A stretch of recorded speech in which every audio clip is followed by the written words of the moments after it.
Morning. I'm Don Sparks, Director of the Delaware Environmental Institute, and I welcome you to the opening event of DENIN. I want to gratefully acknowledge the financial support from the National Science Foundation through our Delaware EPSCoR program that has been instrumental in catalyzing the formation of DENIN. Support from the Unidel Foundation and valuable input from faculty, administrators, and stakeholders are also appreciated. Delaware has a fragile coastal ecosystem, a history of industrial production, and agricultural land that is under pressure from increasing residential and commercial development. As a consequence, the state faces very significant environmental challenges. Excess nutrients have resulted in algal blooms and fish kills in waterways. Particulate release has polluted the air. Climate change is contributing to a rise in sea level and marshland decline. Industrial activity has contaminated the soil, and urban brownfields need to be redeveloped to meet the needs of our growing population. At the same time, Delaware is in an ideal position to pilot research strategies to address these issues. The first state has a track record of effectively identifying, prioritizing, and acting on difficult issues and valuable opportunities. Delaware's small size enables effective communication and issue resolution among key stakeholders. The environmental issues facing the state are too complex to solve using traditional means. They demand that we come up with innovative applications of science, engineering, and public policy, and that we collaborate with outstanding researchers who are conducting cutting-edge and highly relevant environmental research. The need to utilize this talent and foster collaboration led to the creation of the Delaware Environmental Institute.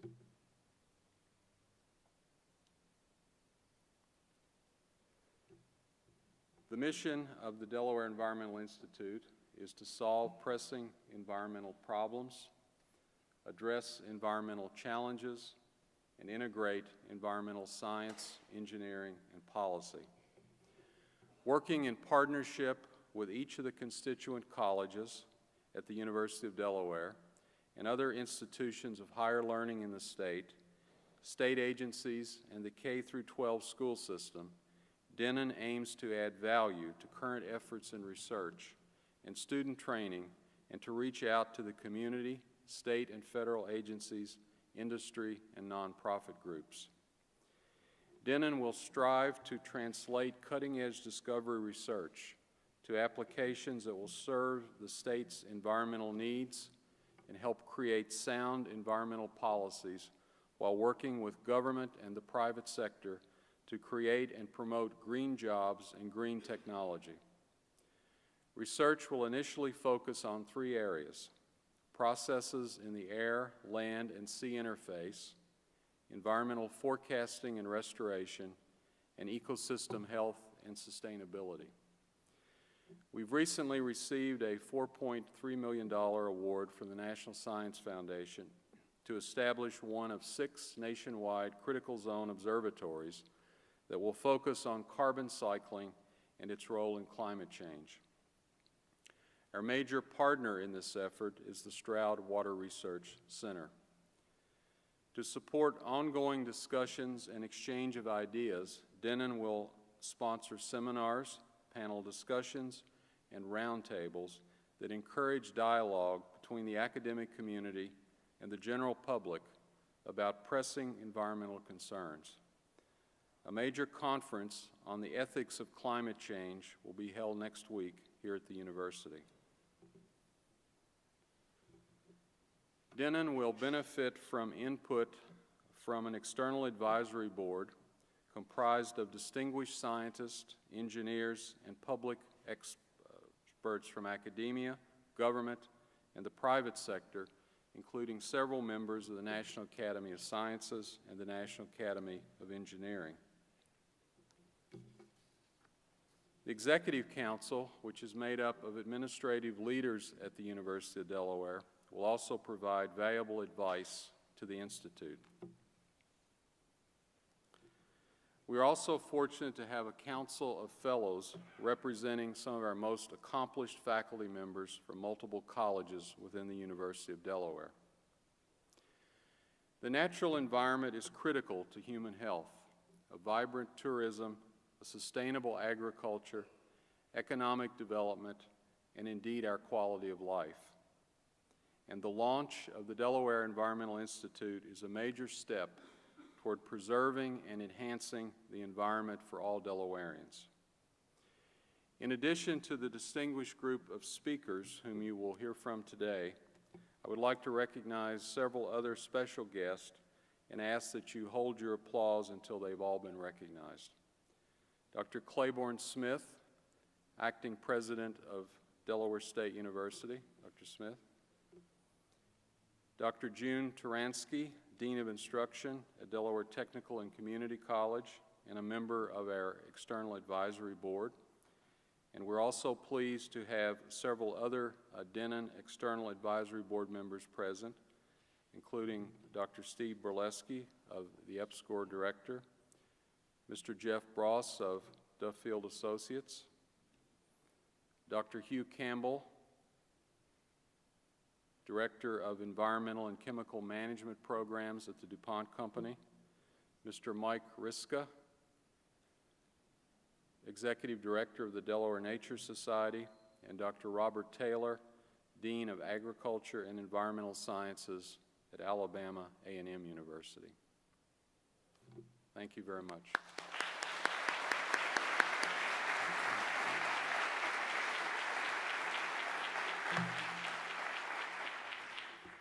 It now gives me great pleasure to introduce the President of the University of Delaware, Pat Harker.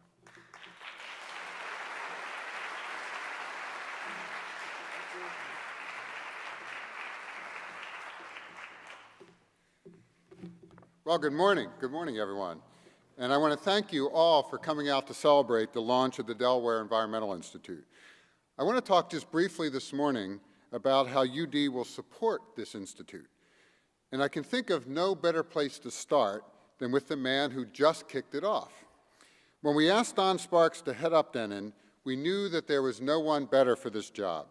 For those of you who don't know Don well, let me give you his resume, and I promise, heavily abridged. Don is the university's S. Halleck DuPont Chair in Soil and Environmental Chemistry. He came to UD 30 years ago. For 20 of those years, he chaired the Department of Plant and Soil Sciences in the College of Agriculture and Natural Resources. There he built a world-class faculty and helped establish the federally funded Institute of Soil and Environmental Quality and the Center for Critical Zone Research.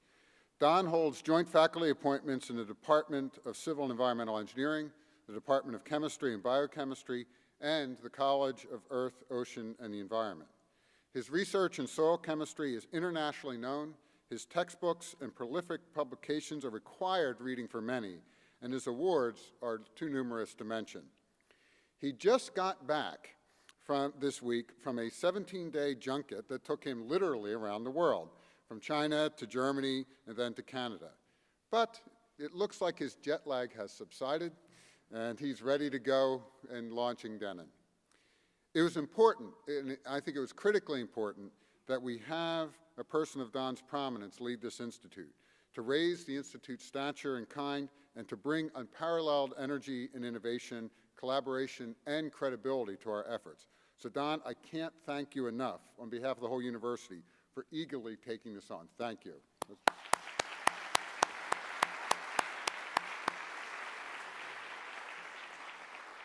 Of course, Don won't be doing this alone. He'll be supported by UD exceptional faculty we've already promised to supplement.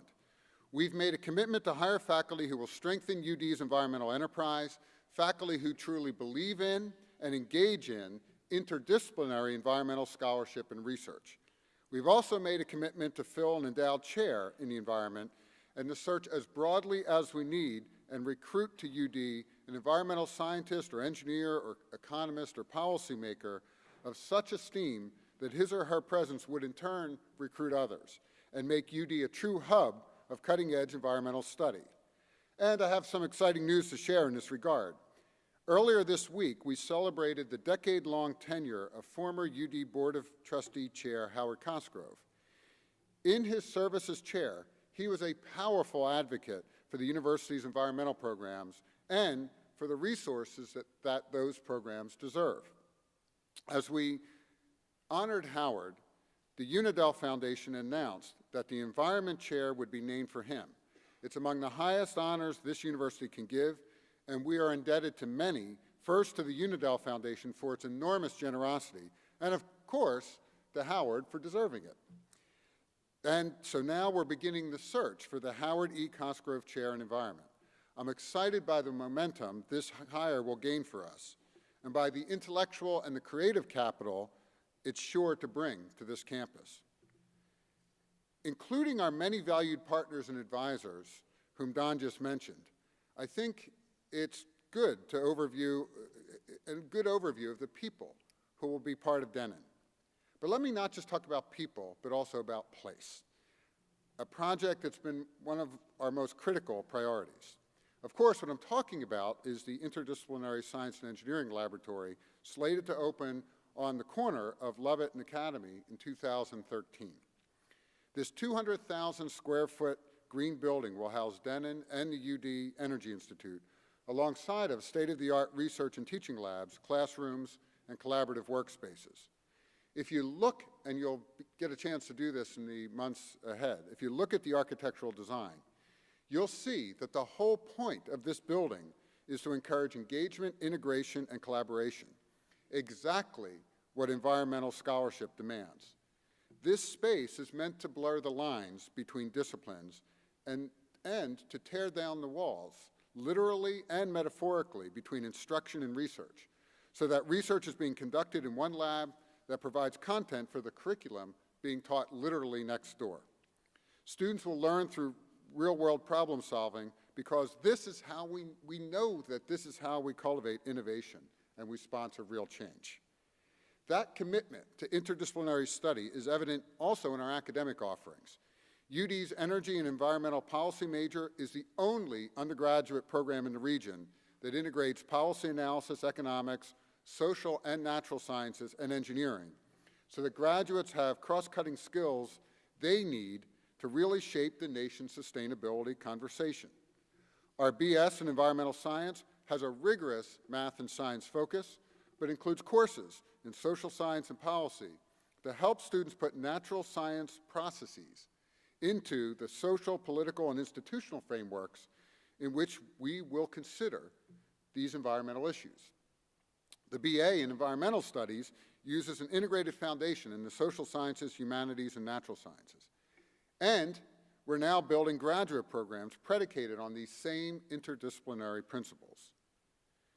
It was a year and a half ago that I unveiled UD's strategic plan, our path to prominence. A year and a half since we said that the University of Delaware will be an international resource for environmental research, technology, education, and policy. And the university's done a lot in these past 18 months. We've established the UD Energy Institute to address the challenges of energy sufficiency and sustainability. We committed to our own sustainability, to reducing UD's carbon emissions by 20% by 2020 and securing 10% of our electricity through clean energy. The College of Earth, Ocean, and Environment reorganized and unveiled its new name, a name that better reflects the school's vast mission to take on the biggest environmental challenges from both a science and societal perspective. I was at the college earlier this week finalizing an agreement with the Gamesa Corporation to install a 2-megawatt turbine onshore wind turbine, a turbine that has enough energy generation potential to power the entire Lewis campus. The agreement also enhances our collaborative research in wind energy, and we hope that the data gleaned from leads to the first offshore wind turbines in the Americas here in Delaware. This is exciting stuff. To the leadership of this university, to our many state and regional partners, to our faculty, to our stakeholders, but most importantly, to our students, who have absolutely taken on the environmental cause with a commitment and an enthusiasm that's inspiring. I would even say awe-inspiring. And it does inspire us every day.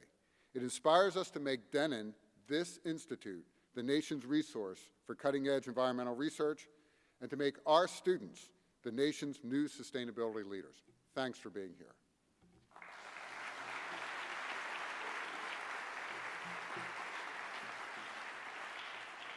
And it's now my pleasure to introduce Governor Jack Markell. We are honored to have the governor join us in Lewis this week for the signing of the wind turbine agreement. And it was there that he said this: Delaware has made clear that the health of our economy and the health of our environment can be intertwined. We can and will put more people to work while creating a more sustainable environment in which to live. The governor understands better than anyone the cascading effects of institutes like DENIN. DENIN will drive the research that translates into technology that creates the jobs that will power the 21st century economy. I thank the governor for his authentic commitment to environmental sustainability and for tying this imperative to Delaware's economic vitality. Please help me welcome Governor Jack Markell.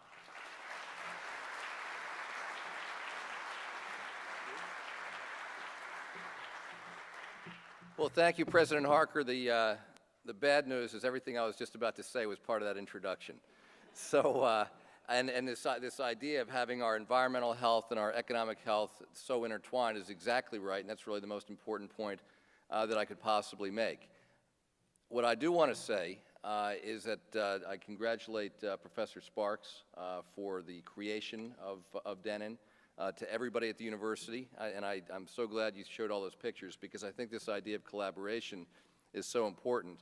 And what I like about it is it's not just about within the University of Delaware. We have Clay Smith from Delaware State. Delaware Tech is also represented. So we've got key institutions throughout the university, throughout Delaware, who are part of this. And also I heard you mention one of your advisors, I think from Alabama, was here today. So it's really about making sure that we're reaching out across the country, probably across the world, to get the very best thinking. I noticed there are a number of young kids here today. And so rather than talk about sort of this environmental health and economic wealth and at sort of a policy level, I want to say something to the young kids. And I really want to pick up on what President Harker mentioned a moment ago when he talked about the students at the University of Delaware taking on sort of the environmental cause in an awe-inspiring way. And he's absolutely right. And it's really what gives me so much hope for the country's future and for Delaware's future, that we're going to not just understand intellectually, but we're going to understand in a very practical way that the future of our economy, the future of our national security is very much tied up in how we take care of our planet. And as I go around, I go to a lot of schools. I probably visit 1 or 2 schools a week. And I usually spend 45 minutes or an hour with kids, and then I spend some time with their teachers and other people in the schools. But by far, the question that I get most often from kids, or when I ask kids for their suggestions about what we can do better as a state, it's always about recycling, it's about stopping pollution, it's about taking better care of our earth. I've got 2 kids myself. I have a 16-year-old and a 14-year-old, and it's the same for them. They get it not just in their head as an intellectual, issue, but they get it in their gut. And they recognize that their future is very much tied up in what kind of earth we all leave them. And so to the kids who are here, first of all, I know many of you are receiving awards, and I want to congratulate you on that. But I want to tell you that this is not an award that's just going to hang up on your wall. I mean, this is something that really is going to make a profound difference to our state. And the fact that the leadership here at the university and at Delaware State and at Delaware Tech and others have come together to form this environmental institute says all of us are aligned. And I think it's our job to make sure that when you're all ready to graduate from high school or from college, that there are good jobs available for you. It's your job to work hard in school so that companies want to be here. But I'm absolutely convinced that the best chance we have of making sure that there are really good jobs for these young people is in fact, to find this intersection between protecting our environment, understanding the effects of climate change and global warming, reducing our dependence upon fossil fuels, and creating an economic climate that's attractive to those kinds of companies. It's about efficiency and conservation. it's about renewable energy, but it's also about understanding where Delaware companies can participate as the overall economy goes green. So I'm delighted to be here today. I want to thank everybody, especially Professor Sparks, involved in the creation of DENIN. President Harker, thank you for the introduction. I apologize I can't stay. I've got to go out and try to create some of those green jobs right now. But it is great to be with all of you. Thanks so much.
Thank you, Governor, for that kind introduction. It is fantastic to be here today. I'm extremely excited about, from the first day I set foot in the state on, actually, I think it was Earth Day. It was one of the first days I was here in Delaware, and it was the day that you announced the University of Delaware's kind of sustainability platform, the incredibly ambitious goals around carbon emission reduction, solar applications on facilities. And so I am ecstatic to be a partner with the University of Delaware.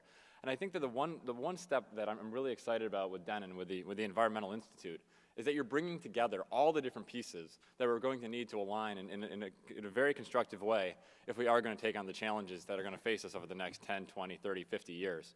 And I think one of the challenges for the environmental movement has been that we've always been we've been disconnected from the broader policy debates around the economy, around national security.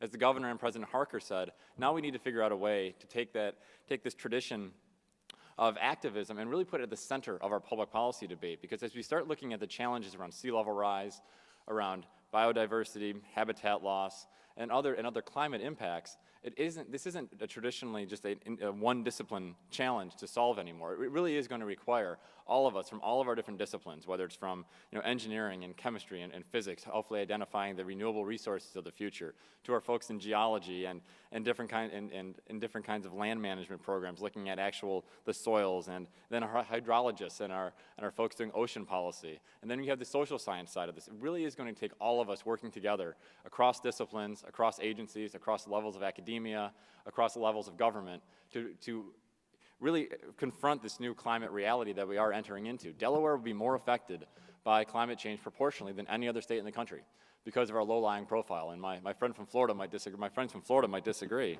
But when you look at our trajectory, even if we only see a few inches of sea level rise, some of the places that we treasure most in the state are underwater. We've already seen the impacts just this year of some heavy storms and the impacts that has had, just the nor'easters a few weeks ago. So the question becomes, how do we leverage all of our resources to both act locally, but also use Delaware as a model to act globally? And I think that's why it's so exciting when you look at the partnerships that are part of the advisory board from the other academic institutions across the country, from great experts in Delaware, from Duffield Associates and the Nature Society and others. We're really trying to leverage all of our resources collectively to move us towards a low-carbon future. And so for that reason, this really is it's a 50-year challenge.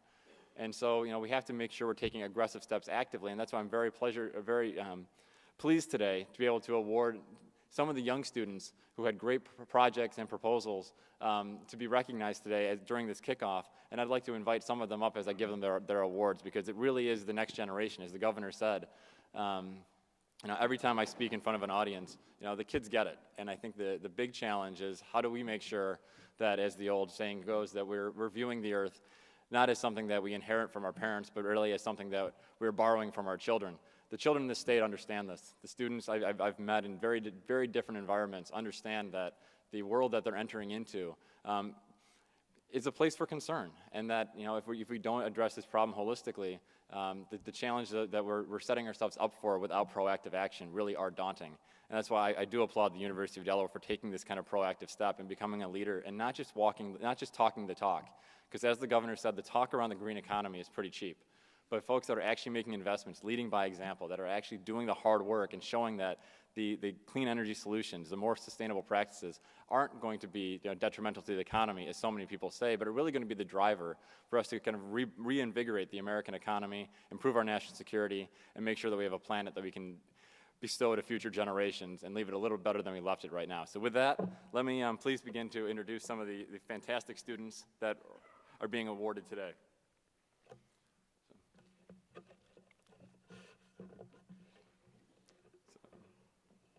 How do you want to do this? Can we just read them, or you gonna read them? Okay, very good. First is Abigail Kushner.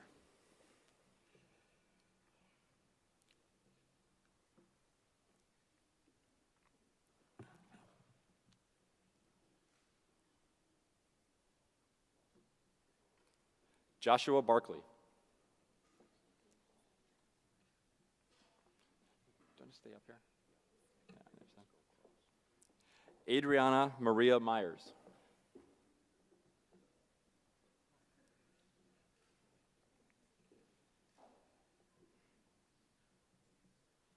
Mason Bush.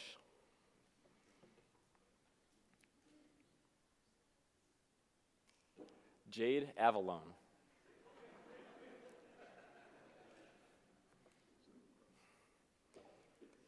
Seth Flaherty. I promise this won't be like one of those college graduations with 10,000. Bianca Anaya.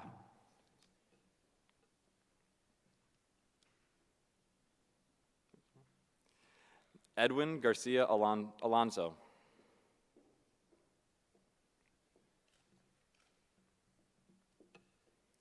Sonny Hampton.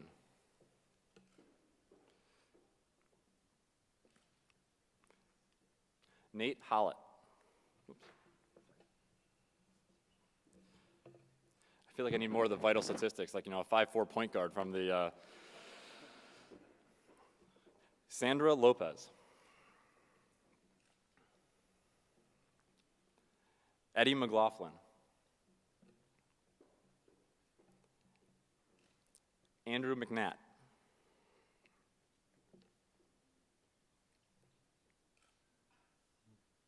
Oscar Monroy.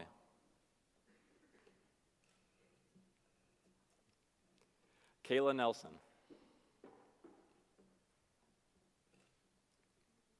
Ashley Polko.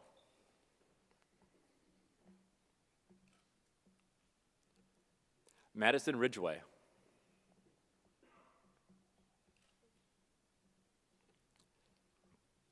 Tanhaya Resendiz.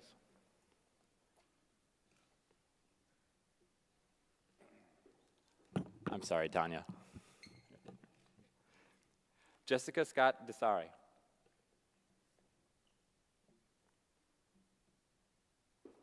Vivian Spatz. Christina Stevens.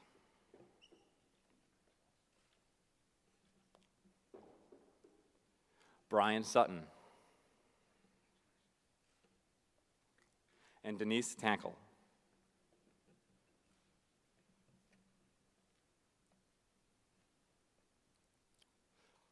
Let's give these incredible students a warm round of applause.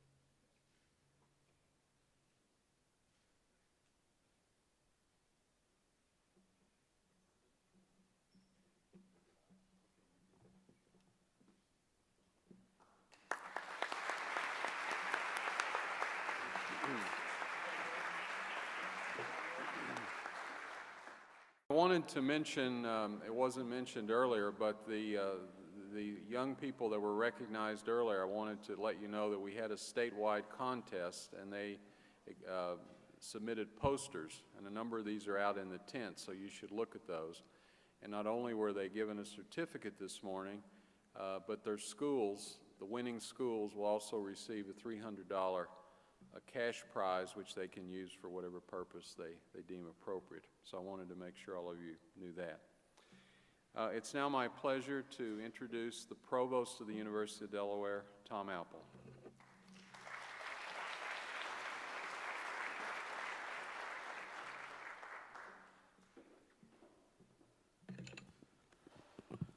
Good morning.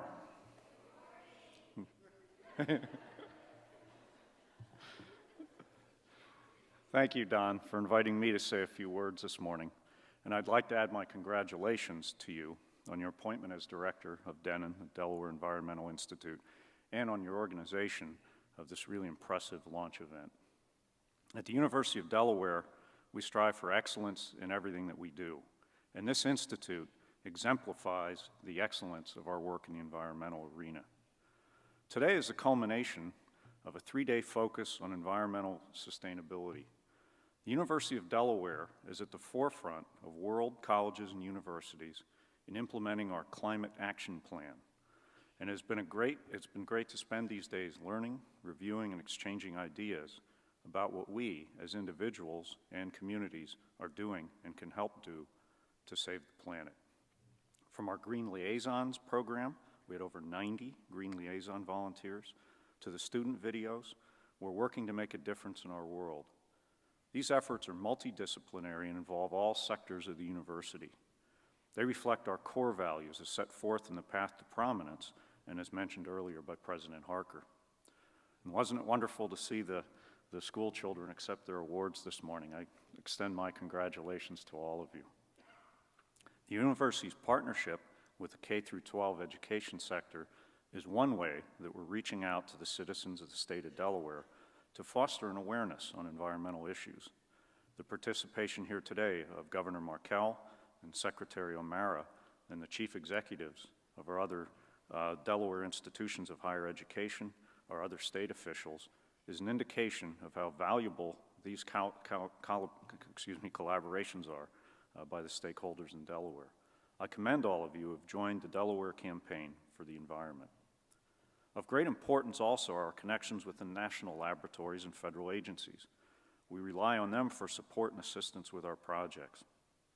These relationships have been forged over many years by many of our prominent faculty, and will strengthen them further with a collaborative research already underway and what's planned for the future in Denin. A key federal player in the sustainability movement is, of course, the Environmental Protection Agency. And we're privileged to have with us today the acting administrator of EPA's Mid-Atlantic region, Bill Early. William C. Early began with the EPA as a staff attorney in 1978.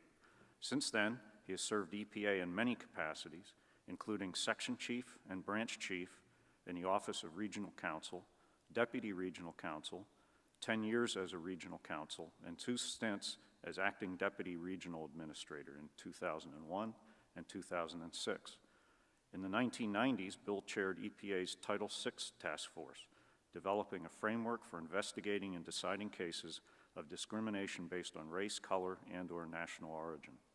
Bill is a graduate of Princeton University, where he was a halfback on the football team. Bill has been acting regional administrator since March of this year. Please join me in welcoming our friend, Bill Early.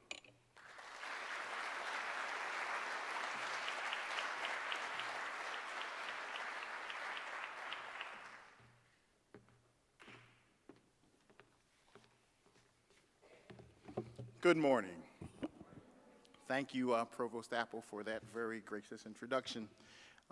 It's my pleasure to be here on behalf of our administrator, Lisa P. Jackson, to acknowledge and acknowledge Delaware for DENIN and their kickoff. This is a significant endeavor that I think recognizes the fact that Delaware, the University of Delaware, is at the forefront in terms of the environmental sector. When I started as acting regional administrator sometime around May or so, this was the first place I think I visited for a public speaking engagement, and I think it was Secretary O'Mara's first too. I think I had been on the job maybe 2 weeks, and I think he was here 1 week, so that I had seniority on him. And I think it was, this was the initiation of their activity to reduce their carbon imprint. And I think today's activities is just a further testament to the fact that the University of Delaware is at the forefront in terms of the environmental leadership, and that we desperately need your help. EPA credits the university for its environmental leadership and walking the walk every day by incorporating sustainability into your daily operations. Efforts which incorporate energy conservation and efficiency, recycling, composting, and green purchasing, and e-cycling more than 48 tons of computed waste in 1 year alone. Beyond those efforts, the university has developed an active and aggressive curriculum to help create the generation of environmentalists on a daily basis and nurtures challenging those minds to help create an enhanced environment. Let me give you some statistics which I think are frightening, and I think also set forth the framework in which DENIN is being created. In the past 50 years, humans have consumed more of the Earth's resources than in all the previously recorded history. The US alone consumed 57% more materials in the year 2000 than we did in 1975. Globally, the increases are even greater. Projections are that between the years 2000 and 2050, the world population will grow 50%, and that the global economy will increase 500%, and materials usage will increase 300%. Those are staggering numbers in the sense that the resources that we are dealing with here on the earth are finite, and at the rate of consumption that we are currently using those, it's important that we all take stock and take time to look back and see what we are doing in terms of impacting our resources and the fragile economic and environmental conditions that we are interacting with. It's no longer enough for us to think about reducing, reusing, and recycling. We have to rethink what it is that we're doing. Whether the institution is a university such as Delaware or as individuals, we all must rethink what we buy, what we use, and as a society, how we manage our resources. One of the things that struck me was that when I grew up was Star Trek. I was a Star Trek fan, and I don't know how many of you are. And it was Captain Kirk in my era, but there have been other ones in terms of Jean-Luc Picard, Janeway, and others. And one of the things that struck me that I think is appropriate for what's happening here today is the line that we're going to boldly go where no one has ever gone before. I think that's what Delaware, the University of Delaware, is doing today. In addition to all the other programs in terms of the environmental challenges that we're facing, I think DENIN is another testament to the fact that the environment is important. It's important for us and you to go where no one has gone before. The challenges that we're facing in terms of our environment, in terms of our economy, in terms of climate change, all these things need to be fully considered if we're going to make progress and protect not only ourselves, but our children and our future. So I would just want to commemorate and thank you and challenge you as you go forward in terms of the DENIN project. One of the things that EPA does, we have a sustainability sector, and we partner with a number of different state and local organizations and institutions for sustainability partnerships to make sure that we are doing all that we can to sustain ourselves and the environment. I would offer EPA and challenge DENIN to come and partner with us. We don't have a monopoly on good ideas in terms of addressing all of the challenges that face us. And I think as a result of the collaboration that you're doing here, the collaboration you can do with other state and local stakeholders as we move forward will only prove well in terms of what you're going to achieve. So again, I congratulate you and thank you.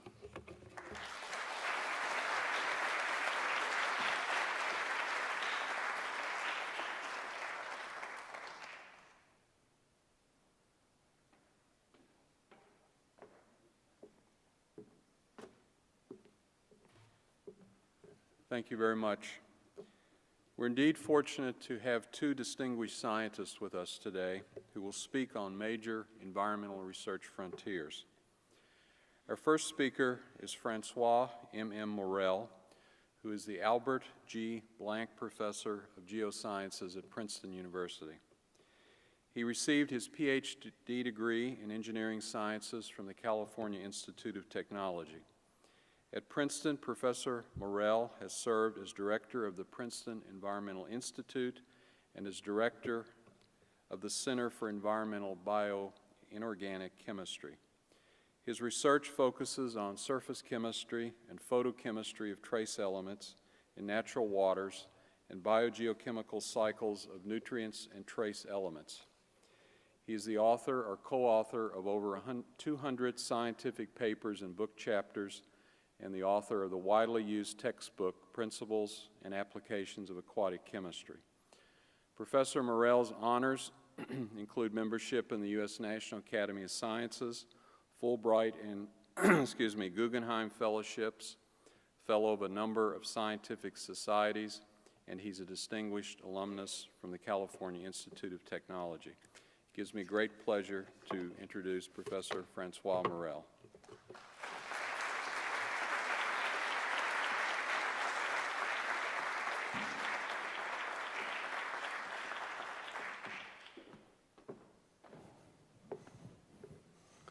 Well, thank you very much, Don. It's a great pleasure and great honor to be here. Congratulations to you, becoming director of this fine institute. I have a lot of friends in Delaware in several departments, and I'm glad to see them. I should say I was a bit intimidated to come here. First, a diverse audience is always a difficult audience to address. And then I realized that after being the director of the Princeton Environmental Institute, I came to the Delaware Environmental Institute. That's DEI. Went back to my high school Latin. Of course, that's a plural of Deus, God, so the gods. So I had to come to talk to the gods.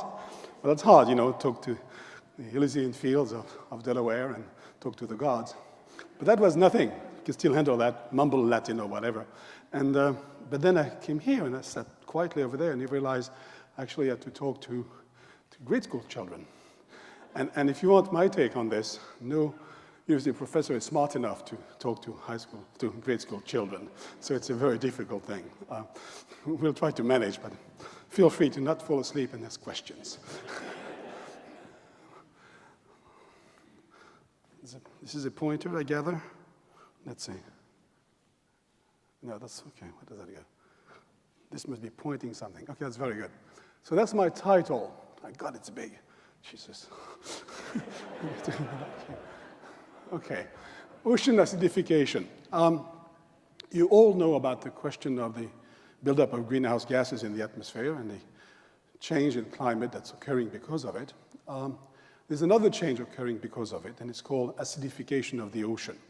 And it's been dubbed things like the other CO2 problem, the evil twin, things of that sort, because it's been sort of a sleeper issue. People have not talked about it nearly as much as a question of climate change.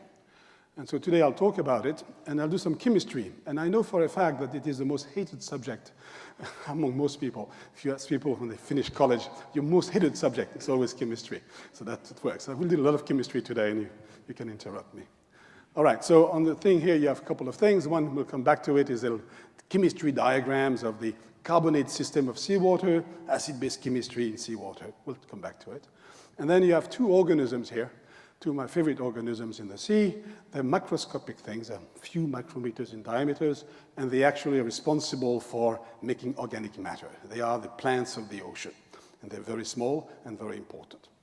Because as much organic matter is made in the ocean every day as there is on land. Okay, you don't know that, but you don't see them, but they do the job. And so we'll talk about those in particular. Now, how do I advance this? Let me see, let me try. It works. No, it doesn't work. Wrong way. Try again. Let's try this. Ha. All right, very good. So the basics right here, ocean acidification. We know CO2 is going up in the atmosphere. We can measure it. It's been well recorded. And we know that about a third of all CO2 in the atmosphere coming because of anthropogenic activity is now in the ocean. So the ocean is a very large sink of CO2. It's helping us in terms of climate change. The problem is that CO2 in the ocean changes the chemistry of the ocean, and so we'll talk about that, why and how it changes the chemistry of the ocean, and then what are the possible biological effects? In which way will the ocean biota react to that change?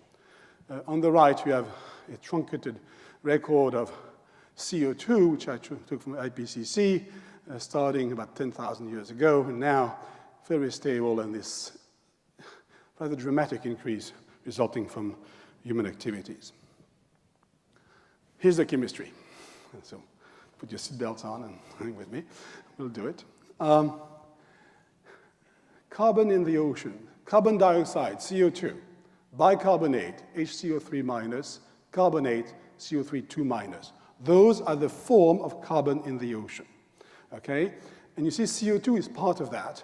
And there's a series of reactions between those, acid-base reaction, they involve H+ here, acid-base reaction, that make the things at equilibrium in the ocean.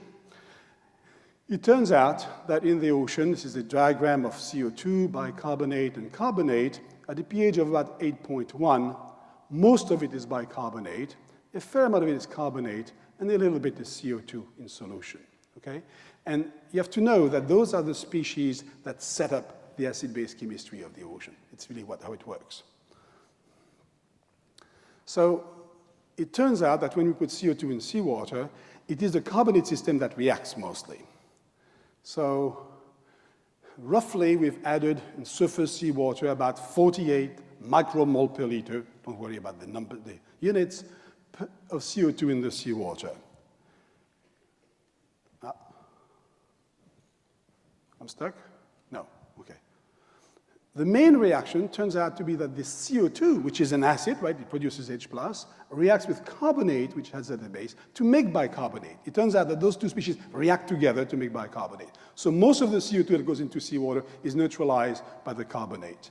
And what's happening then is that even though you've added 48 micromole of CO2, you find only 3 of them in the water. They've reacted with about 45 of the carbonate, which goes down to make something like, I'm in trouble with this, 90 micromole of bicarbonate. So a lot of CO2 gets into seawater. Most of it is neutralized by carbonate, goes to bicarbonate, goes to bicarbonate. A little bit stays at CO2. It turns out, however, that this is a very small change in bicarbonate. There's so much of it that doesn't make very much difference. What makes a difference is actually this decrease in carbonate and this increase in CO2. That's what matters the most. Chemistry okay? Everything all right? The kids over there?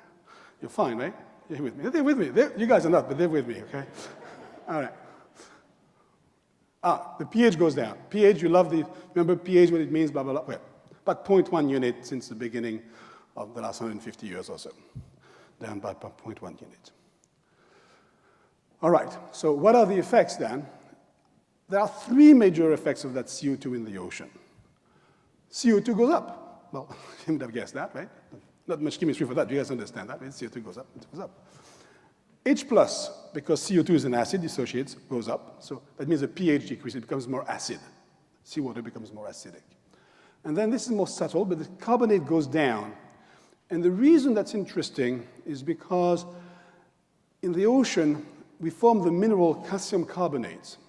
And those depend on the saturation of these minerals, calcite, aragonite, calcium carbonate, right?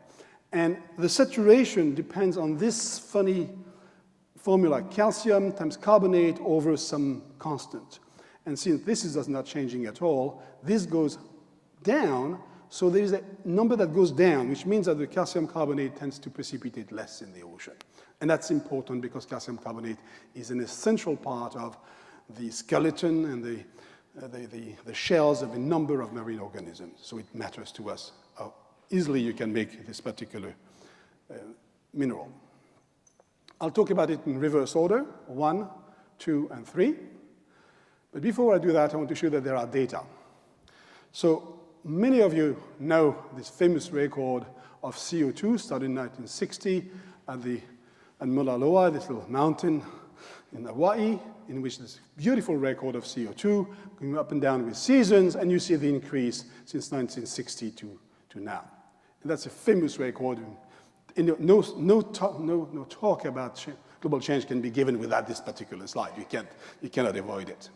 But what you have also here is actually a record near Hawaii in the ocean, at a place where there's been a long record taking of all the chemistry of the ocean. And you see the CO2 in the ocean going up. It's very noisy for reasons that have to do with the biology of the ocean. But it's the same thing. It parallels what's happening in the atmosphere. It lags behind because it takes time for things to transfer across the surface of the ocean. But it parallels exactly the increase in the atmosphere, as it should. And what you have is decrease in pH. And you measure it, and it's exactly what you predict. You can calculate it. It's easy. People here can do that in 2 seconds. They'll do it for you. And we have this decrease in pH. You can actually measure it, okay? And in fact, it's a rate which amounts to roughly 0.1 unit now since the beginning of Industrial Revolution. And it's 0.01 unit per year. That's a lot. And I'll show you why it's a lot. Look at this diagram. Forget the top, forget the bottom. All right? This is a cycle of glacial interglacial events starting 700,000 years ago, all right? Most a million years. In fact, the record now goes a million years. And people who do that, by the way, the present is here, the past is there. So we go the wrong way. It's a classical thing. This is a record from ice bubbles, okay? You go to Antarctica, you make very long cores, and you extract the ice, and you measure things in it. It's a beautiful record. And you see this record of temperature going up and down, and you have CO2 going up and down, up and down, up and down for the 700,000 years. That's the glacial interglacial cycle. You remember that 10,000 years ago, this continent was full of ice, probably just about here, somewhere around here it stopped. Okay, now they've retreated up to northern Canada, but it used to be here. Well, this cycle is a long-term cycle, and we have record for essentially a million years. Look at the rates of change of CO2, and look at what's happening now. I put an arrow here. In 100 years or so, we've gone up by much more. It takes over thousands of years. My point is that the rate of change of acidification of the ocean is infinitely fast compared to what we've known for a million years or so. It's extraordinarily fast. And so what's important is not just the amount, the changes in pH, in CO2, in carbonate, it's also the rate at which it's changing, which is unprecedented for about a million years at least, perhaps more than that. All right, so we have data. Where is the CO2 in the ocean? Here's some data showing you, those are transect, you see. This is surface, 3,000 meters, surface, 3,000 meters. So those are vertical profiles of concentration as a function of that. You can see here where the transect was in the Atlantic Ocean, in the Pacific Ocean, in the Indian Ocean, so from 60 degree to 20 degree south and north, right? And you can see those profiles of concentration of CO2, high at the surface, what's happening and much lower, almost nothing at depth. Almost all of it is at the surface, and that has to do with the slow mixing of the ocean. It takes time for CO2 to penetrate into the ocean. So most of the action right now is at the surface.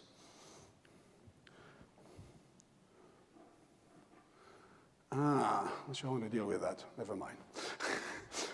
Skip that one for today. All right. So I'm going to start talking about this business of this calcification, the problem of precipitation of calcium carbonate, which is made by organisms in the ocean. And what I've told you is that this number here we call omega, calcium times carbonate, the concentrations over some constant, is a measure of the tendency to make those minerals, right? That's what it is. It's a measure of that. So the question becomes, what is the effect of that on those organisms that make calcium carbonate minerals? And those include things like corals, mass of which is all calcium carbonate. Things like shellfish, oysters, mussels, all the shells are made of calcium carbonate. And it turns out some of those phytoplankton I showed you before, this beautiful one, they also have this little calcium carbonate things on top. And so what happens to them when we change the saturation of calcium carbonate? Here's a picture I took from the web, so I hope I'm not under danger of copyright infringement of some sort. Anyway, corals actually affected by change in omega. And here are some data from an enclosure experiment. And here you have, as a function of the concentration of carbonate ion or CO2, which is right here, okay, or year, because the 1870s when we started, and, you know, right, this graph was done in 2006, in 2100, so you have a time scale here of CO2 changes, and a lot of points that are sort of cloudy, but there is no doubt that corals have a decrease in calcification as omega goes down. There's no doubt. And in fact, it's happening over a range of interest. You see, it's happening over a range which is between 280 and 560. We're going to reach 560, I guarantee it. I guarantee we'll have 560 ppm of CO2 in the atmosphere. That is, we won't avoid it, okay? We're somewhere right now at 380. I see no way that we're going to curtail the input to the atmosphere. So it is true that corals have a decrease in calcification. We don't know the mechanism because they do it inside. So why should omega really affect that? We don't know, but it's happening. And obviously it's important because even if the calcium carbonate is not so important for the individual coral organism, it certainly is important for making a reef. That's the mass of the reef. That's the structure itself. If you don't make it anymore, you don't have a reef. A little blurry, a fairly new paper in Science magazine by Diath et al. Those are Australian folks who have been looking at the Great Barrier Reef and studying those corals and huge corals that they have. And I'm just bringing a small excerpt of it. And the point here is that they've seen a tremendous decrease in calcification occurring for the past 20 years or so. And the authors anyway claim that it's very likely that part of the reason for that is the increase in carbon dioxide, the decrease in pH, the decrease in carbonate ion concentration in the ocean. And I won't go into details, there are all kinds of arguments that go there. These are two different measures of the same thing. But basically the idea that people who study corals are worried. They're very worried. They're disappearing for many reasons. And the increased acidification of the ocean is one of the additional insults that really put them in trouble. Okay? Now, I'm French, so I like things like mussels and oysters. And I'm interested in what happens to those. So here's a paper by Gazo et al. A couple of years ago. And again, you have this calcification rate as a function of PCO2 going from roughly, it's not working very well, present to much more. And you see a decrease in calcification for both the mussels and the oysters. I'm not so worried, frankly. I can still have my platter of oysters. And we look at the scale, right? Things really start to go down when we go to 1,000 to 1,000 ppm CO2. We're not going to get there, I don't think. If we do that, we'll all be dead. I don't know. It's not going to happen. So over the range of interest to me, at least, I will not live more than 100 years, I don't think. So that's not going to be a problem.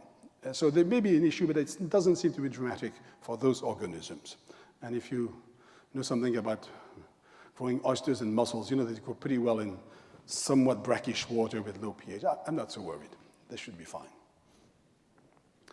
And then we get to my favorite organisms, those coccolithophores. So those, again, are the macroscopic phytoplankton. They make the biomass in the ocean. And those happens to make beautiful little plates of calcium carbonate on their surface. We're not quite sure why they do it, but they do it. Okay? And they're absolutely gorgeous, and I like those pictures because it's just very elegant. And what happens to those? Well, when you do experiments, you'll find that the calcification of those organisms actually goes down as you increase CO2, as you decrease pH. And this is roughly now. This is probably not that far from now. And you can see a measurable decrease in calcification.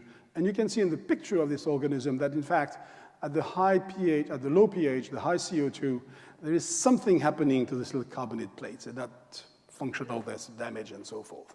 Now try to remember this name. It's a favorite organism of mine, Emiliana. So E. Oxley high. It's a very abundant organism in the ocean, and we'll come back to it later on. And we have some field data. So in many of those subjects, we don't have very much field data. Here we have very small field data, but here it is. Calcite over POC, calcification of organic carbon. It's an incubation of seawater in fairly small volumes in the North Pacific Ocean. And we see all those data here. You can see that as we multiply CO2 by a factor of 3 or so, we clearly have a decrease in calcification in those bottles. So something is happening in the field as well, not just in the lab. So the second effect I want to talk about is this change in H+ itself, in the pH of the ocean.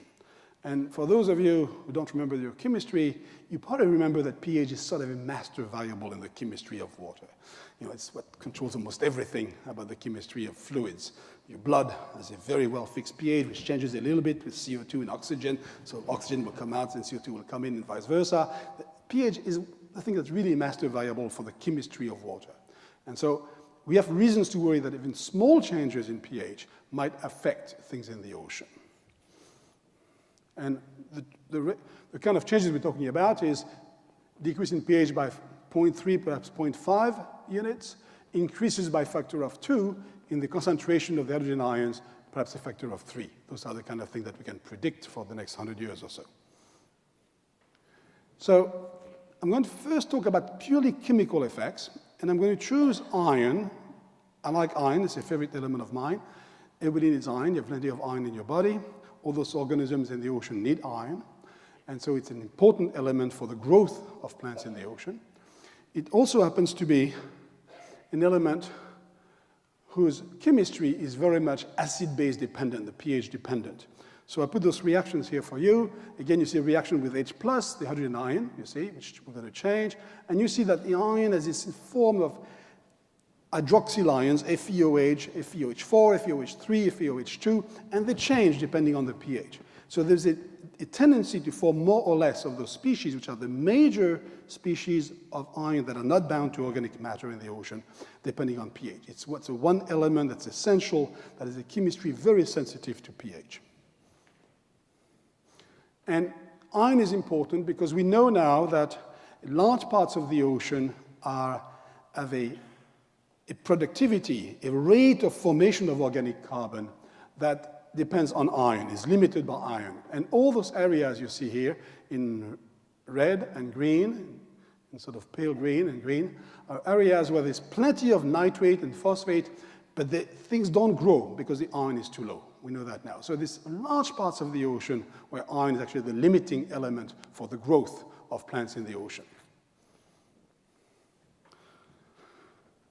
So now bear with me, because this is going to be a little harder, so another seat belt. All right, log plots. Okay, so those are lab data. So we have labs, we grow our cultures. In this case, you see, again, we again have this same organism, E. oxley here, this coccolithophores we talked about before. We have another one, which is an oceanic diatom. It makes silica shells.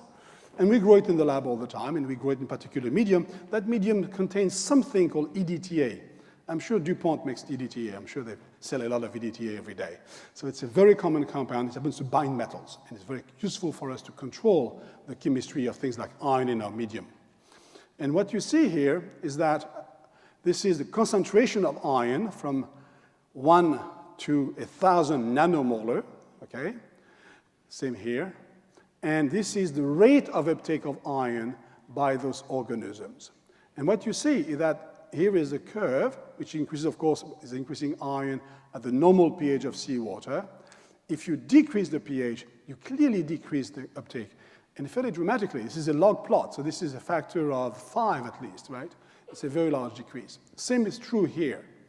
It turns out that if we do some fancy calculations, and we calculate not the total iron, but the iron which is not bound to my EDTA over there, boom, everything comes on the same line. The point of this is simple. It's chemistry, it's not physiology. That's what I want to tell you. In other words, it's a change in the chemistry of the medium, not the effect on the physiology of the organism. So we've changed the chemistry, we've changed the availability of iron in our medium by changing the pH. Is that going to happen in the ocean? So we said, well, let's try to figure this out, and this is just a small parenthesis for the 5 of you interested in the subject. So these of us could go to sleep for a second. All right, so we said EDTA is like that. This is a short-term uptake experiment, and you see that normal pH, making the pH lower, less uptake, right? Then we said, well, that's because we understand the chemistry. Here is the iron in this OH form there, reacting with my EDTA and making the complex, and this reaction requires H+. So the more H+ I have, the more I drive the reaction this way, the less iron is available to be taken up. Okay? It's a simple idea. If that's true, then if we can take another compound, one which has already hydrogen ions on it, and such that the reaction requires no H+, then we shouldn't see any effect. and we don't see any effect. So we think we understand the problem. You don't have to go into detail. The point that we think we understand, it's purely a chemical effect, it's an acid-base problem, we understand it. Is it going to happen in the ocean? Well, we have very few field data on this. Here it is. And what you'll see is that as we go from higher to lower pH, we do see a decrease in ion uptake rates. It's fairly modest, so it's a mixture of those compounds that have more or less exposed to exchange. And the data come from the Atlantic Ocean near Bermuda, and from, of course, your lovely New Jersey coastal water, which is probably almost as good as Delaware coastal water, I guess. All right, still back to nitrogen ion. And I'm interested, the chemistry is very interesting, so it's important for iron, maybe for other things. But what about the effect of the pH of this acidity on the physiology of the organism, on the biochemistry? And I'm sure there should be effects. Some of my friends who deal with animals, crabs and octopuses or things of that sort, think that it's important to have a gradient of pH and they're worried about it. It's too complex for me, so I want something simpler than that. So I'm looking again at my organisms that are simple phytoplankton species, and I'm going to look at one particular process, the use of organic phosphorus. So all those plants need phosphorus. When you buy a big bag of fertilizer, what's in it? You guys know what's in it? Yes, tell me. Go ahead. Dirt? Yeah, there's dirt. That's true. And what's in the dirt? Nutrients. And what nutrients are in there? You're doing well. You're doing good. Nitrogen. You've heard of nitrogen? And phosphorus, right? And usually potassium. Those are the big three usually when you buy a big bag of something. That's what's in it. Okay? Well, this is a phosphorus. Same thing that we put in your potted plants. Somebody had a poster over there growing something in the potted thing would well and not in the sand. Well, that's the reason why. Okay? So here we have phosphorus. And when the phosphate becomes very low in the ocean, they use a form of bound phosphorus, which is an organic form, which is difficult to get. And how do they do it? Here's my beautiful E-oxyl again. It puts outside an enzyme called alkaline phosphatase, AP for short, and that enzyme does something very special. It takes this compound, with R is a complicated formula, with a phosphate attached to it, and it cleaves the phosphate off so it can take it up, right? So it's an external enzyme doing a job. It's very important to get the phosphate. The point is that this enzyme is actually outside the cell, so it's going to be submitted to all the changes in the chemistry. And so it's called alkaline phosphatase, so as you might guess, it's sensitive to pH. And here, in fact, is the activity of this enzyme as a function of pH. Pure enzyme in the medium, actually, and you see that it has an optimum around 8.5. It's a bit higher than that. And it decreases very quickly as the pH goes down. So this is an enzyme which is sensitive to the change in pH, right? And we can demonstrate that. And sure enough, in the lab, when we grow this organism, at different pHs, 7.8 and 8.2. So 8.2 is today, 7.8 is 7.8, before the end of the century, probably, right?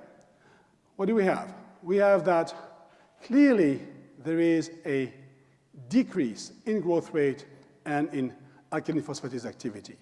Sure enough, this effect of the pH on the enzyme changes the rate of growth when you supply organic phosphorus to this particular organism.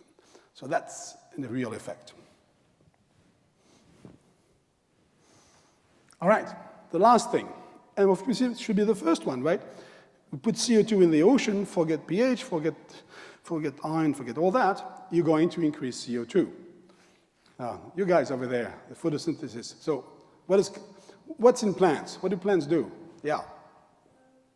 They grow. And how do they grow? Soil, and what else?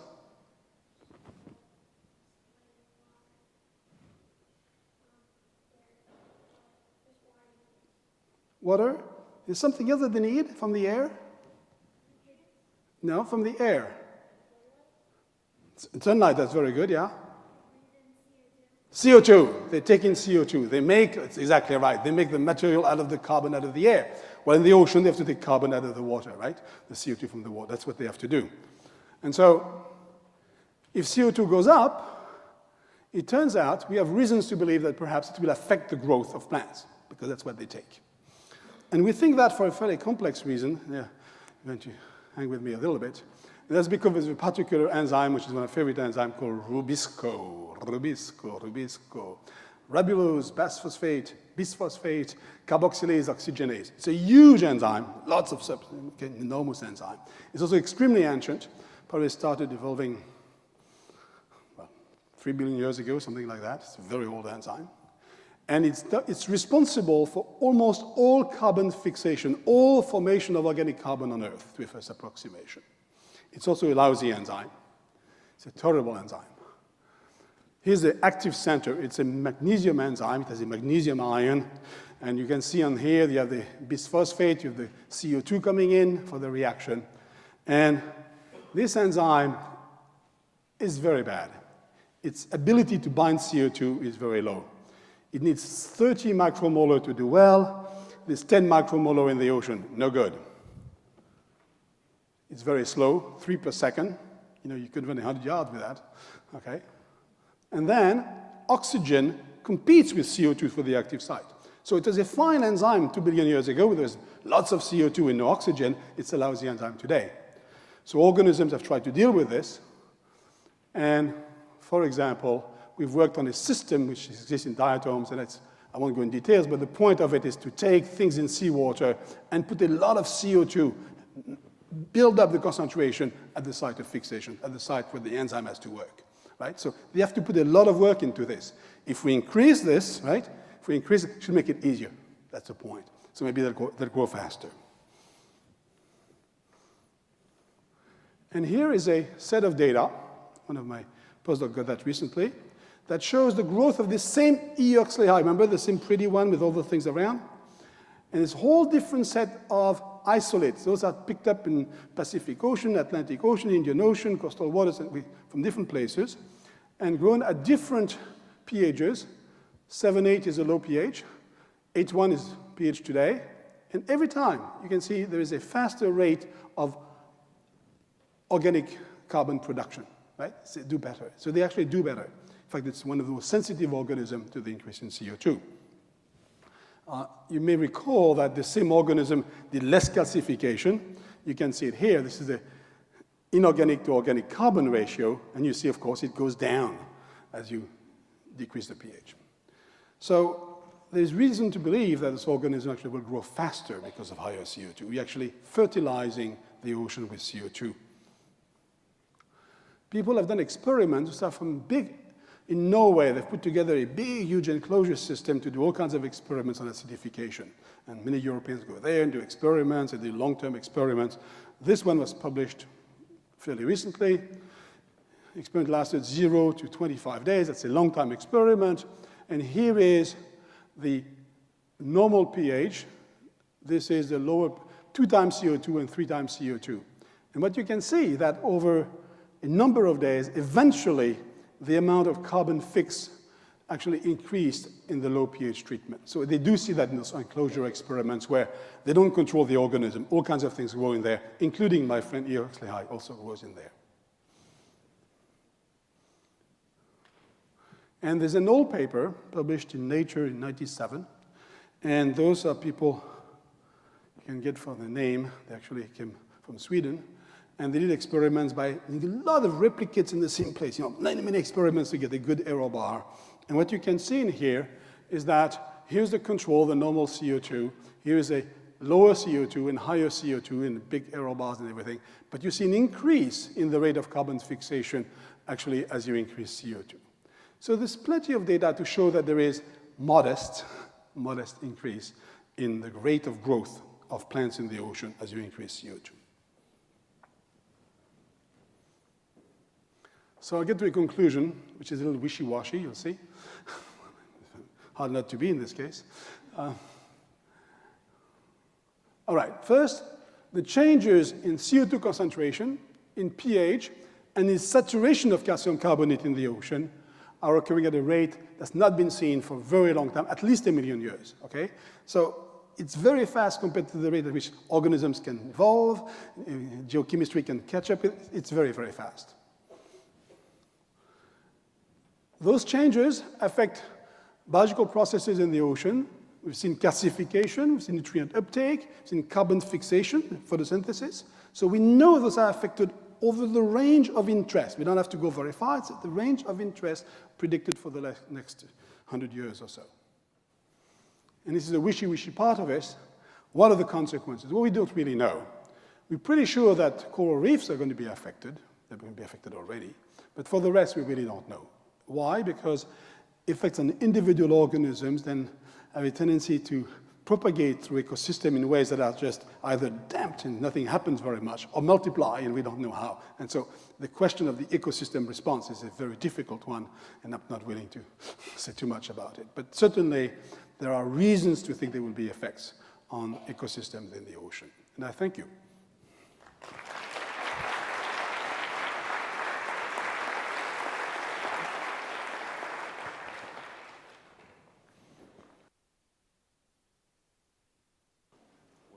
We could maybe Okay. have time for a couple of quick questions. Any questions? Why over millions of years would Nabisco decide, why doesn't it take advantage of living in the water environment and decide to bond carbonate instead of something that's hard to bond with CO2? You know, so that's interesting. People have tendency to say that things like carbon fixation or things like nitrogen fixation are very hard, and that there's been only one sort of solution that evolution has found, one biochemistry, to do it. And for CO2 fixation, that's not so clear. I mean, there are other ways. There are enzymes such as phosphoenolpyruvic carboxylase that can put bicarbonate on some things. But it seems that somehow or another, to make sugars, nothing else has been working. And so maybe it seems to me as if evolution got into a corner and couldn't get out of it. You're stuck into some stupid corner and that's it. You can't get out of it. I don't know the answer. The fact is it is really the dominant enzyme by very, very far. There are a few others, but they do very minor jobs. And so it's very strange because it's a very difficult job to fix CO2. So I don't know why. It's a huge enzyme too. Yes? Yeah, speak louder, my dear. I'm old and I can't hear you. Let me jump. After you hear this, I'm sorry. Okay, do it again. Like in Antarctica, there's a lot of ice there, and in the past few years, they said that there was no ice. What can you guess will be in the future? All right, so she wants to know more about the melting and loss of ice in Antarctica. Oh boy, that's a very complex one. All right, so I'm giving you a short answer, but not a complete one, okay? So there are different parts of the ice cover in Antarctica. Antarctica is actually a continent, as you know. It's not like the North. It's actually ice on top of continents by and large. And some of it is actually sliding into the ocean. And what's dramatic about it is that we don't understand very well the physics of it. And it seems that as soon as things go and it melts a little bit underneath, it actually very quickly goes. So there's a very complex question of the stability of this ice on top of continents, okay? And now they can change quickly, much more quickly than we thought. The problem with ice in Antarctica is that if really large fraction of it goes into the ocean, then seawater rise is enormous. That's an enormous amount of volume of water, okay? So that's a great worry. So I think it's a modest worry. Probability is not that high, but the risk is very high. So you can do whatever you want with that. It's one of those things. And I don't think it will happen in your lifetime or mine, but that's a hope, okay? Thank you very much.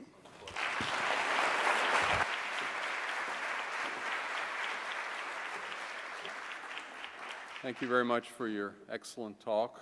Our next speaker is Dr. William H. Schlesinger. Dr. Schlesinger is the president of the Carey Institute of Ecosystem Studies. Before coming to the Institute, he served in a dual capacity at Duke University as both the James B. Duke Professor of Biogeochemistry and the Dean of the Nicholas School of the Environment and Earth Sciences. A graduate of Dartmouth College and Cornell University, he has been investigating the link between environmental chemistry and global climate change for over 30 years.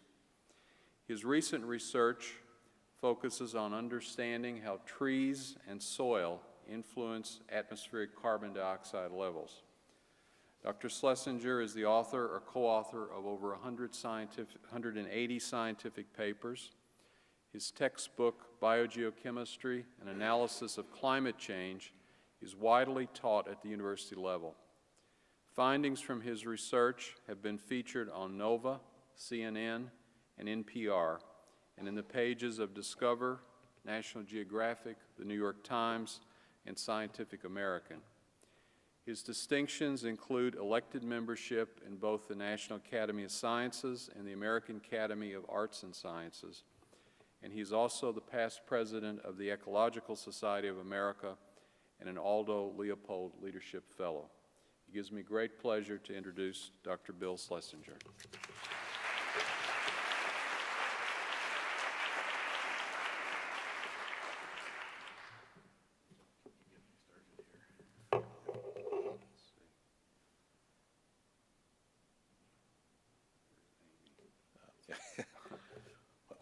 I'm all that stands between you and lunch, and so I will we'll go up to number 1 there. We'll be in business. As soon as we get through the technology here, I will be speedy. And I have a couple of messages for you today, which is that I think it's great to see this interdisciplinary environmental program get off the ground this morning. Biogeochemistry, which is what I have claimed to be over the years, itself is obviously it's a connection of interdisciplinary fields. While that all sounds very scientific, it's very important, I think, for biogeochemists to interact with the policy, economic, and engineering worlds. And that seems to be the name of the game for DENIN here, and I think that's very exciting. And I'm going to give you some examples of some of my experiences of this over the years, mostly biogeochemical, but with some implications of the role of biogeochemists in environmental policy questions and issues that face the country today, maybe even this morning in the U.S. Senate as the debates, further debates on the climate bill. So to begin with, I want to stress that the chemistry is the basis of a whole lot of environmental problems on the surface of the earth. We dump things into the environment, sometimes at greater concentrations than the environment can handle, many times at greater concentrations than we can handle, subsequently in air and water pollution. So we, understanding that the chemistry of planet Earth, it's not a clean chemistry with pure lab reagents and whatever, but understanding the chemistry of the surface of the Earth is essential to solving environmental problems. And of course, my second point is what's up there is that biology plays a huge role in determining the chemistry of the surface of the Earth, and that's where biogeochemistry comes from. Organisms leave their imprint on the chemistry of the planet. They have from the beginning of life on this planet, and that we must understand that the chemical environment, the place where we do these uncontrolled experiments, namely our environment, is very much dominated by biology, and we need to understand that.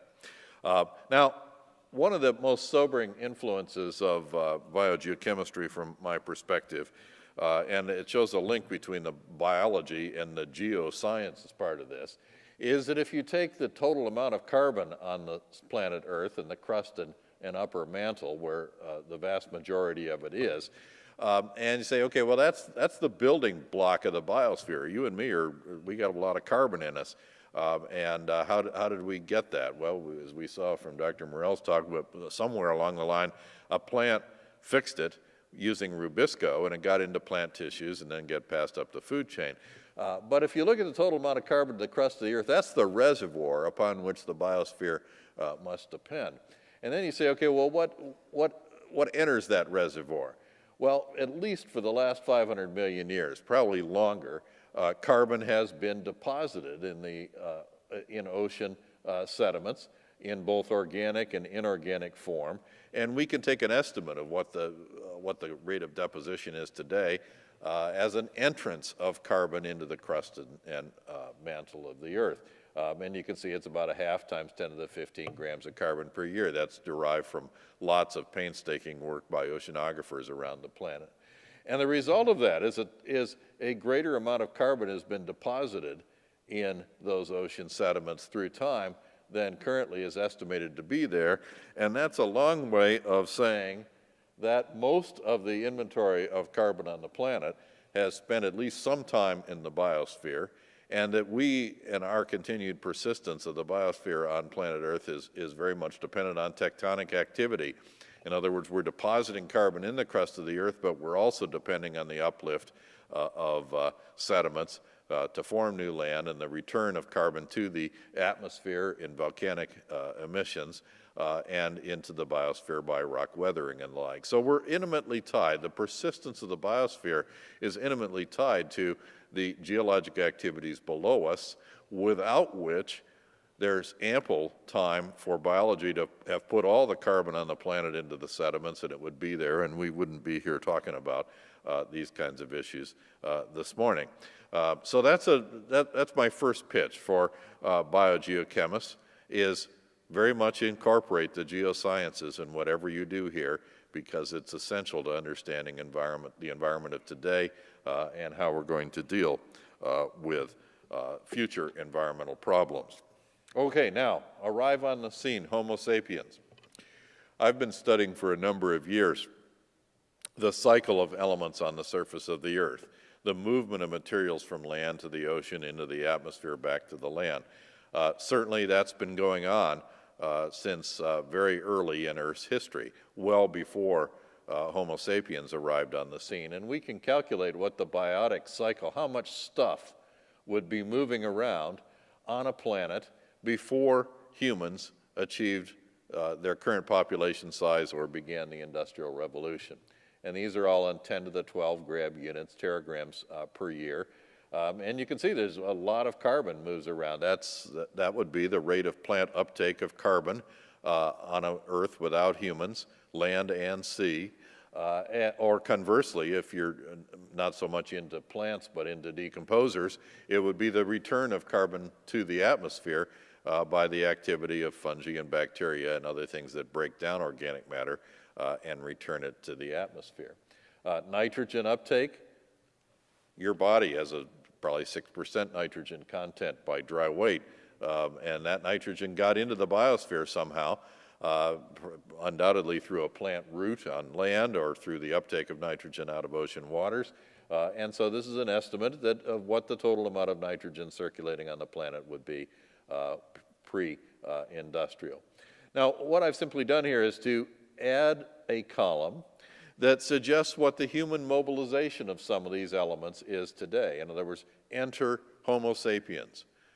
Let's say, we arrived on the scene somewhere between 1 and 2 million years ago, and this is our current estimate of mobilization.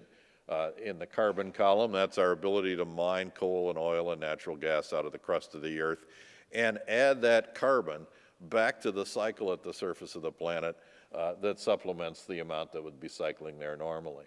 I'm going to spend a little bit of time in just a moment on nitrogen, but of course we heard a minute ago that most fertilizer, most industrially produced fertilizer, has a big component of nitrogen in it, and that's fixed from the atmosphere, put into a bag of fertilizer, spread on the surface. That's all a human supplement to the amount of nitrogen circulating normally.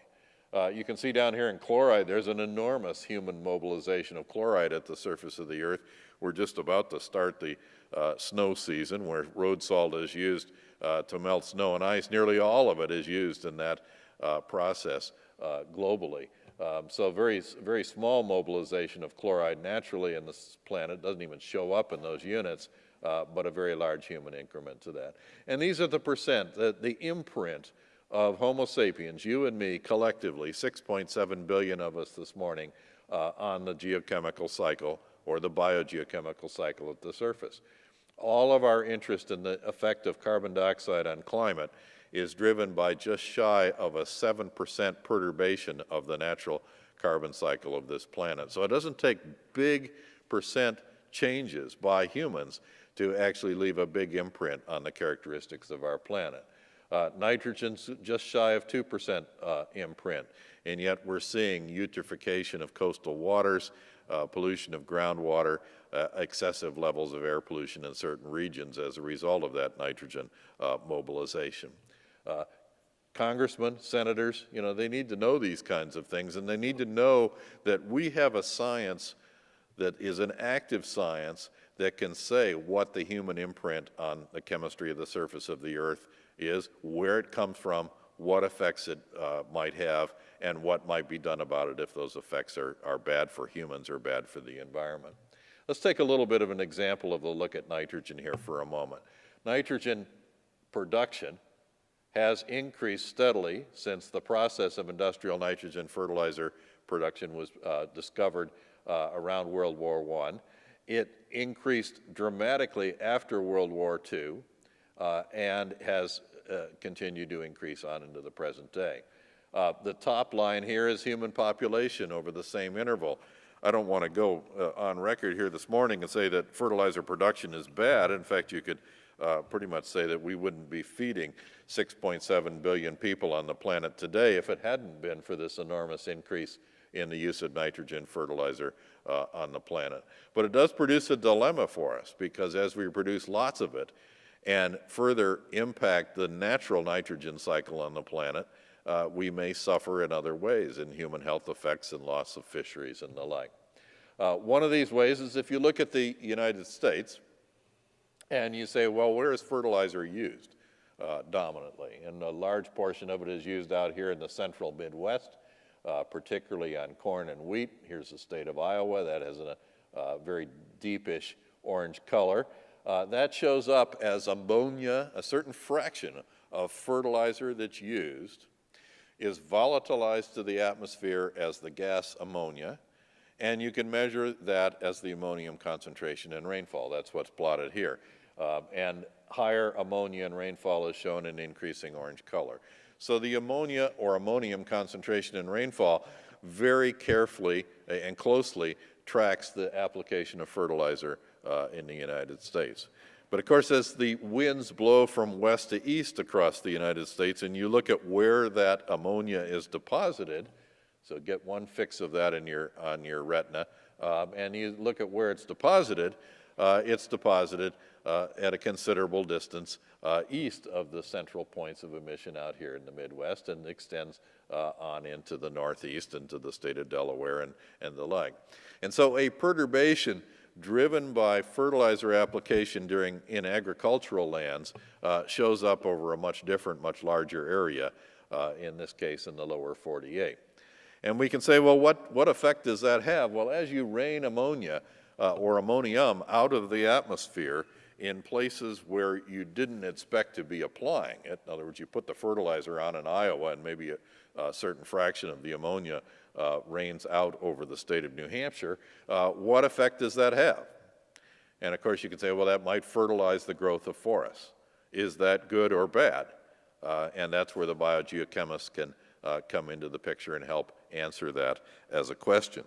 One of the first principles I want to stress for today, and you saw a little bit about that in Francois Morel's talk here just a moment ago, is that in many cases there's a certain what we call stoichiometry of life in biomass. I could predict fairly well the chemical composition of each and every one of you sitting here in the room. We're not all that different from one another, simply by knowing what the chemical composition or what your body content, let's say, of phosphorus might be. That would give me an idea of what your total size and weight was, and the ratio of muscle to fatty to bony tissue. So you give me one element, I could predict all the other elements fairly accurately in your body, and that reflects the basic stoichiometry of life. And biogeochemists have documented that quite widely. You can see large tables of different organisms here. There's bacteria, fungi, plants, both herbaceous plants and woody plants. Here we are down at the bottom here, mammals. These are ratios of the chemical elements to phosphorus in various kinds of tissues. This won't be on the test. You don't need to remember that, except that this kind of stuff exists and is reflective of a stoichiometry of life. And so the first thing we could do would be to predict how much additional carbon uptake might go on in forests of the eastern U.S. or of Europe, where ammonia is being deposited from the atmosphere, by knowing something of the carbon to nitrogen ratio in plant tissue And if you know the amount of nitrogen being deposited from the atmosphere and that most forests are starved for nitrogen and therefore very efficient at taking up new sources of nitrogen that are offered to them, you ought to be able to predict the additional carbon uptake that might occur. This is of huge interest to policymakers on climate change, because if forests are inadvertently growing faster from nitrogen deposition, they'll take carbon dioxide out of the atmosphere, fix it in woody tissue, and help mitigate the climate change problem that we might otherwise experience. So there's been a lot of interest in this. These are data from Europe, a bunch of different forests subjected to nitrogen deposition from the atmosphere in rainfall over a range of values. And this is the net ecosystem production, NEP. That's the rate of carbon uptake in those forests. And you can see when forests don't get much nitrogen, they have relatively little net carbon uptake. But as they're subjected to increasing levels of nitrogen deposition, they get greater and greater carbon uptake. And so we can look at it and say, this is a it's exactly what biogeochemists could predict. These are nice to have some experimental data from forests in Europe, but if you wanted to extrapolate that globally, one way to do it would be to estimate the amount of nitrogen moving through the atmosphere globally and where it's being deposited, and then use a carbon to nitrogen ratio, the slope of the line there, to make an estimate of additional nitrogen stimulated carbon uptake. So my first principle for today, that is a role for biogeochemists in environmental problems, is that there's a basic stoichiometry of biomass. If we know it, we can predict various things. If we find that our data suggests that we've deviated from that basic stoichiometry, you want to look carefully at that and make sure that you're not wrong, because if you do see a ratio that deviates strongly, you may really be up to something. Okay, second principle. It's not just biomass, it's not just where the elements are parked, but it's the metabolism that's going on. There's some basic relations of the chemical elements in metabolism. Now, this is a big chart that attempts to put together a lot of stuff that you may not have seen since you had microbiology years ago. But along the top here in the columns are 4 chemical elements: oxygen, carbon, nitrogen, sulfur. Same over here on the left, going in rows. And almost all of life can be put into one of these boxes. For instance, all the land plants out on the green here on the University of Delaware are in that box. They're taking up carbon dioxide and reducing it to carbon. They're taking water up from the soil, oxidizing it to oxygen. So that's the green plant. You and me are over here in this box. We ate donuts or bagels or whatever this morning, and that was a form of carbon. And we're oxidizing it and breathing out carbon dioxide. Same time we're taking up oxygen, we're breathing in oxygen and exhaling some water vapor. So we're all in that box. Most of the rest of these boxes are occupied by various kinds of bacteria, and with a couple of additional columns and rows that might include iron and manganese and a few other things. You can get almost, you can get all the life on Earth into this kind of category. And what that means is there's a coupling in each of these boxes. For instance, if you want to know the amount of nitrification in an ecosystem, and you can either do that by knowing the amount of ammonia that's available to be converted to nitrate, or the amount of carbon dioxide available to be converted to carbon. And it allows you, by recognizing that those things are coupled in metabolism, not just in the solid biomass of life, but in the processing of it, we can make an estimate of that process. I want to look at denitrification here a little bit, because it's a really important reaction. Again, policymakers are beginning to think about this. I'll predict that while you probably won't find many members of Congress that know the word denitrification today, that by the end of the next decade, most of them will at least heard of it. And they'll realize it's because it has a lot to do with the nitrogen quality of our environment. So what happens in denitrification? Denitrifiers, bacteria, take up carbon, available carbon from the environment. They take up nitrate from the environment and they produce nitrogen gas. That is very convenient if you're interested in dealing with excessive nitrate in the environment as a problem, because you can return it to the atmosphere as nitrogen gas that currently fills 78% of this room and is odorless, colorless, and generally inert without big environmental problems.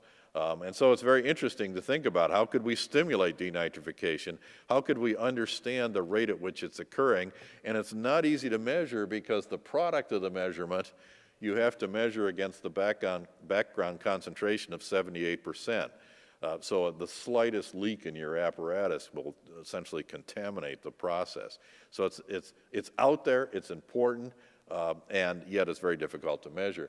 One of the things that's notable in this is that in the course of moving in this reaction, again, this is that scary chemistry we all had early on here, but in the course of moving in that reaction, a certain fraction of the reactant is released as a nitrous oxide as a byproduct. That is much easier to measure in the atmosphere because there's much less of it in the atmosphere.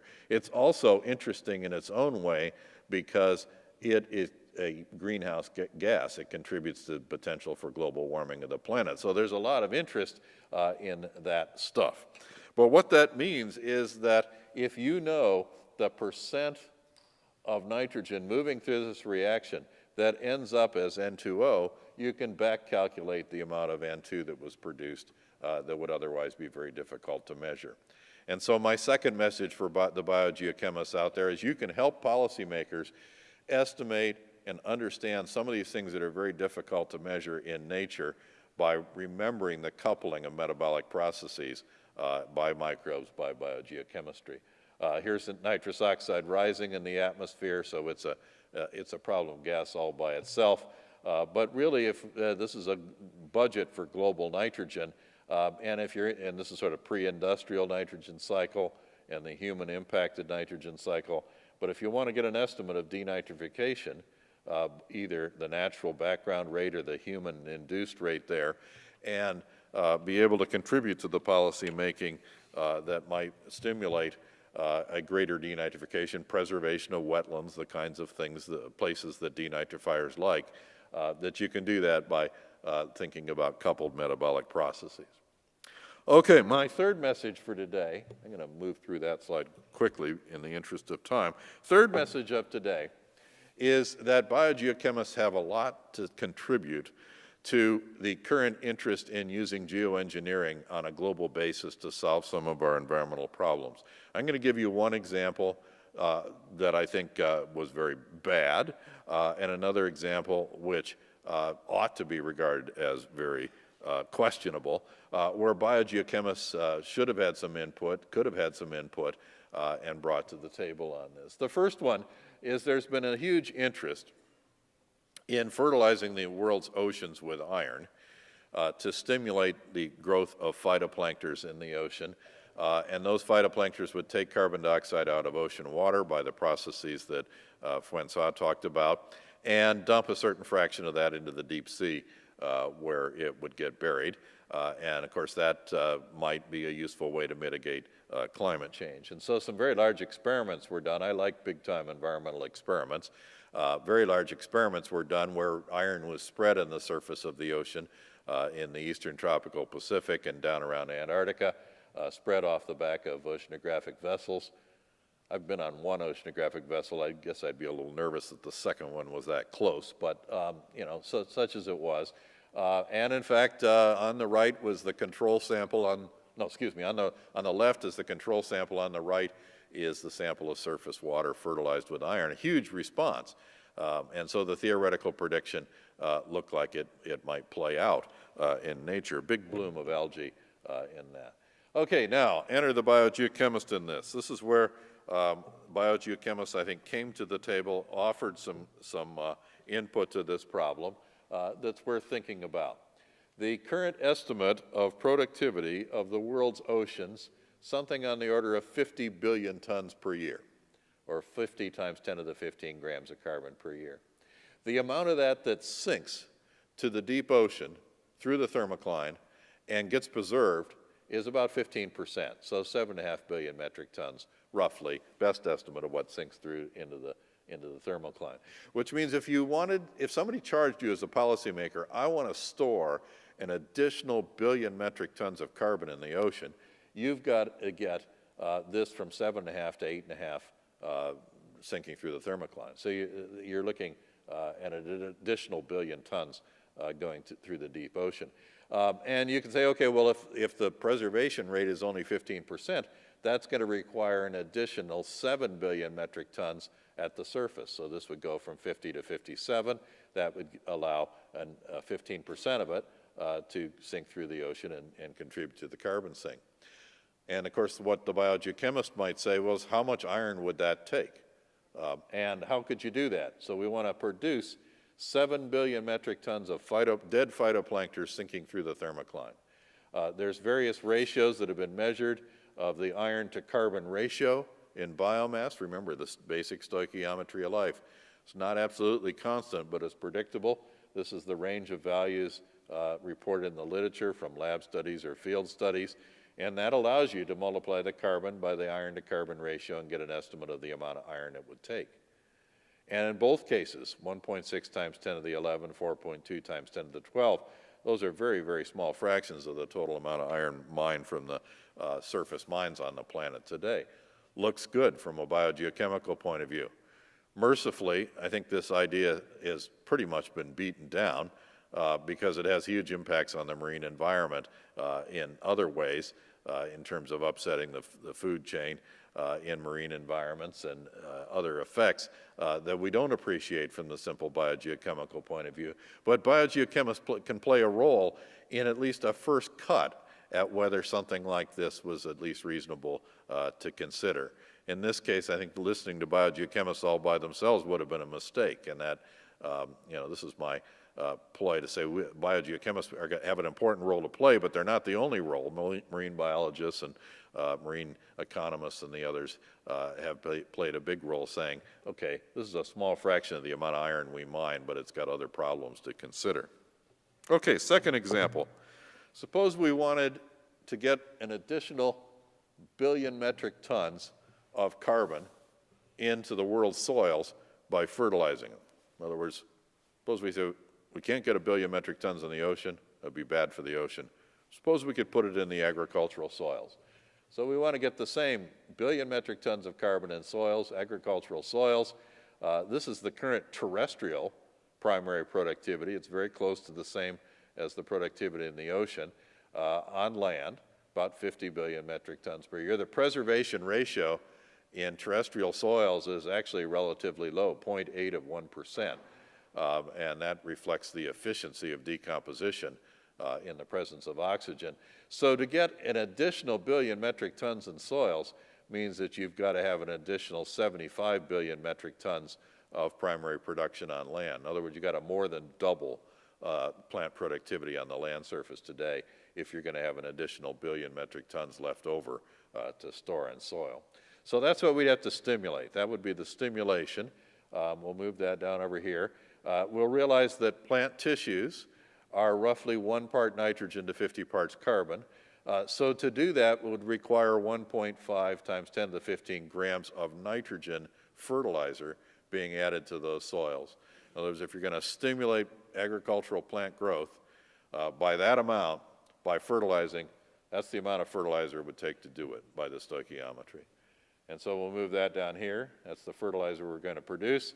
We'll go to some industrial chemical engineering statistics of the amount of fossil fuel carbon burned and released per gram of nitrogen fertilizer, 0.857 grams of carbon released as carbon dioxide for each gram of nitrogen. Multiply that across, and you actually release more than 1 billion metric tons of carbon in the process of producing the fertilizer.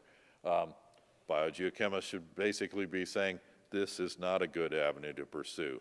The more you pursue it, the worse off you are. You're trying to store 1 billion metric tons here, and in the process of doing it, you're releasing 1.28 billion metric tons.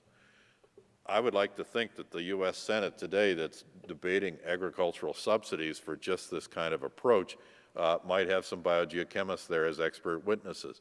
I don't know whether that's happening or not, or whether the agricultural lobby has overwhelmed that.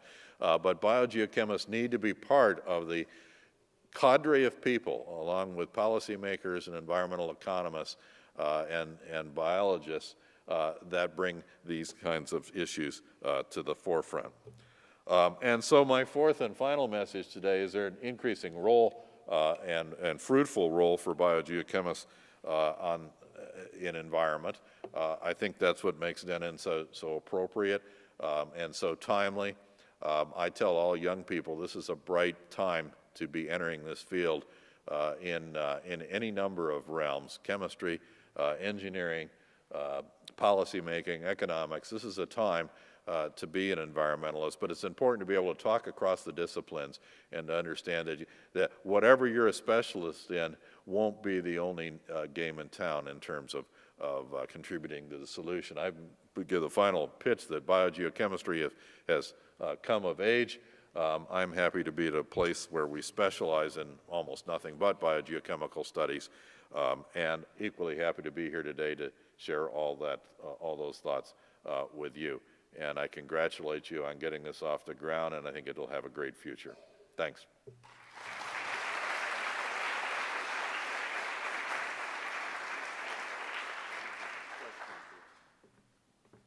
We have time maybe for one or two questions. Does anyone have a question? We're all hungry. Was all clear? Many thanks. Thank you, Dr. Schlesinger.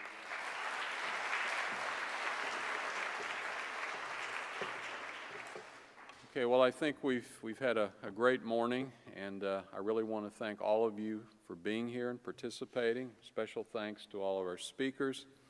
I did want to mention that our congressional delegation unfortunately couldn't be here today because of some important votes in Congress, but they did record some remarks that are on videos out in the tent, which you can view those during lunchtime. And so I think now we should dismiss and enjoy lunch, and thanks again for coming.